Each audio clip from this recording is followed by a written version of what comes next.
Welcome back to the mansion, and great news for gamers this week. In the 1 week, Grand Theft Auto became the highest-selling video game ever in the history of the world, including the 70s. Yep. On the same day, Harvard released a study showing that there's absolutely no link between video game violence and violent behaviour. So we have cleared that up once and for all. I actually do think that is garbage. These games clearly make people more violent. Just the other day, I was attacked by mushrooms, So, sorry, Michael, I didn't realise that you had more qualifications than, I don't know, Harvard. Well, I don't like to talk it out, but Good Will Hunting was based on me, Look, Michael, it's just ridiculous. Just because a kid plays a violent video game doesn't mean that they're going to do violent things. Well, put out all your studies. I have a study here, and it says you're a Professor Tool. Huh? Yeah. What about that one? Yeah. Well, I went to the University of Screw You, mofo. Well, maybe we can just agree to disagree, OK? Yeah, or we could agree to disagree.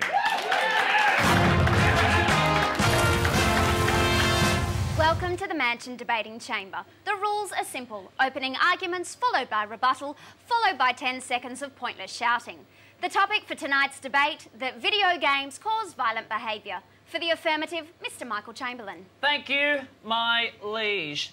The link between violent video games and violent behaviour is undisputable. Let me tell you a story about my friend Mario, a simple plumber whose girlfriend Princess Peach was kidnapped from the Mushroom Kingdom by the evil Bowser. Yes, you heard me. Bowser.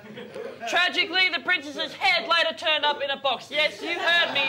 A box. I blame video games. Yes, you heard me. Bowser.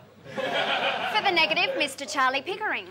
Chamberlain's argument has clearly been kidnapped by a barrel-tossing ape. Grand Theft Auto features the firing of guns, the dealing of drugs, and the beating of prostitutes. All, in my mind, valid careers. Yes. Now, there are some killjoys, like my opposition, that say that kids shoot up high schools and they do so because they played violent video games. But those kids often turn the guns on themselves.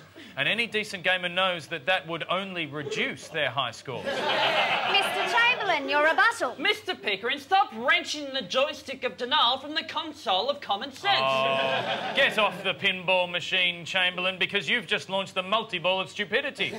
If you have a child so stupid that they can't differentiate between real life and a computer game, then I say maybe it's time to buy another child. Open up a window, Mr. Pickering. Your argument is beginning to pong. You've clearly run out of coins and you haven't even clocked the first level. Game over, I say. Game over. Oh, I say power up, Chamberlain.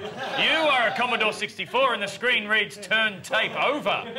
If video games have such an influence, then why? Why the hell aren't I living on a steady stream of ghosts?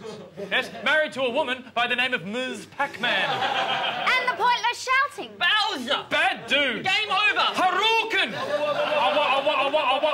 Time, thank you, gentlemen, time. To see who won the debate, let's ask our resident cartoonist, Gordon Maxwell. Well, as you can see here, we have two children who have been playing a video game, and one of them has stabbed the other with a knife marked violence, right in the guts. And our old mate, Regis the Rabbit, is saying, take my knife, please.